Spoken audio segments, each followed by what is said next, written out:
Anggota kelompok 6, Fadil Azam Ismail, Fitri Amalia Solihah, Muhammad Azara, Salsabila Nazwa Ayatillah. Belakangan ini kita sering mendengar istilah Sustainable Development Goals atau sering disebut dengan SDGs. Lalu, apa itu SDGs? Sustainable Development Goals atau SDGs adalah suatu rencana aksi global yang disepakati oleh para pemimpin dunia, termasuk Indonesia, guna mengakhiri kemiskinan, mengurangi kesenjangan, dan melindungi lingkungan. SDG berisi 17 tujuan dan 169 target yang diharapkan dapat dicapai pada tahun 2030. Salah satunya adalah poin ke-6.1, yaitu mencapai akses universal dan merata terhadap air minum yang aman dan terjangkau bagi semua orang. Untuk mencapai tujuan tersebut, berdasarkan Badan Pusat Statistik, pada periode 2018 sampai tahun 2020, persentase akses rumah tangga terhadap air minum yang layak, baik di wilayah perkotaan maupun wilayah perdesaan mengalami peningkatan. Walau demikian, nyatanya Indonesia belum memanfaatkan secara maksimal sumber air minum yang tersedia.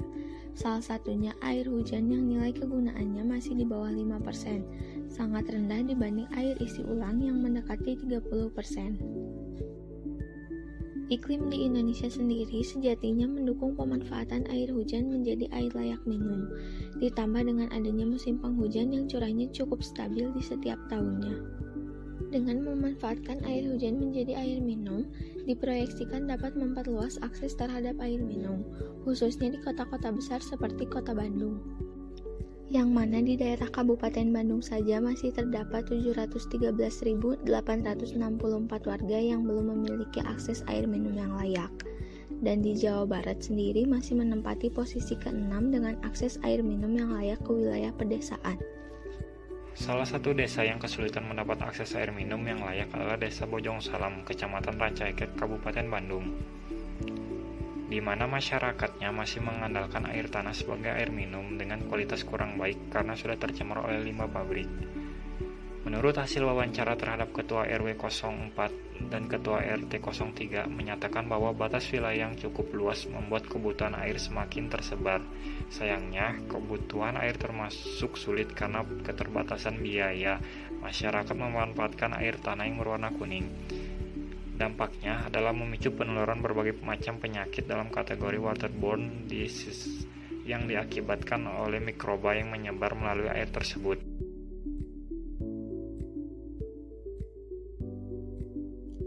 Rain harvesting system atau sistem pemanenan air hujan adalah suatu sistem yang dapat mengumpulkan, menyimpan, dan mendistribusikan air hujan dari atap untuk penggunaan di dalam dan di luar rumah maupun bisnis.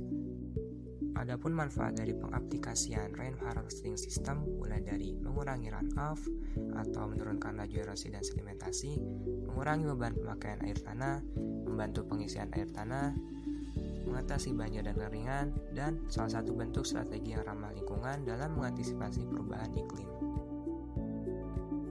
Mekanismenya, yang pertama, air hujan yang jatuh di atas atap akan dikumpulkan oleh talang. Selanjutnya, air hujan yang jatuh dari talang akan disaring oleh saringan daun. Setelah air masuk ke dalam saringan daun, air hujan kemudian masuk ke dalam saringan debu kasar. Pada pipa tersebut terdapat bola yang berfungsi sebagai penutup ketika air sudah penuh. Lalu, air hujan yang sudah tersaring pada saringan debu kasar akan masuk ke dalam tutup tangki yang dilengkapi oleh saringan debu halus. Selanjutnya, kelebihan air hujan di dalam tangki akan keluar secara otomatis dengan menggunakan pipa pelimpah yang terhubung ke dalam sumur resapan. Lalu, instalasi pemanenan air hujan ini dilengkapi oleh valve yang fungsinya untuk mengatur dan mengontrol pola masuk air hujan ke dalam tangki. Dan untuk menghasilkan air minum, selanjutnya air hujan telah bersih akan masuk ke dalam tangki filter yang selanjutnya akan melalui proses netralisasi oleh sinar ultraviolet. Off-grid rainwater harvesting atau sistem pemanenan air hujan mandiri adalah solusi dari kelompok kami, yang mana memungkinkan semua rumah di Desa Bojong Salam memiliki penyimpanan air hujannya masing-masing yang sudah diolah menjadi air bersih menggunakan alat filtrasi yang fleksibel, untuk kemudian dapat dirubah menjadi air konsumsi sesuai kebutuhannya masing-masing menggunakan klorin. Dengan demikian, lewat penerapan rain harvesting system secara masif khususnya di Indonesia, maka kita selangkah untuk mencapai poin-poin SDGs ketiga tentang kesehatan yang baik dan kesejahteraan. Selanjutnya poin ke-6, akses air bersih dan sanitasi. Poin ke-10, mengurangi ketimpangan. Poin ke-11, kota dan komunitas yang berkelanjutan. Dan terakhir poin ke-13, penanganan perubahan iklim.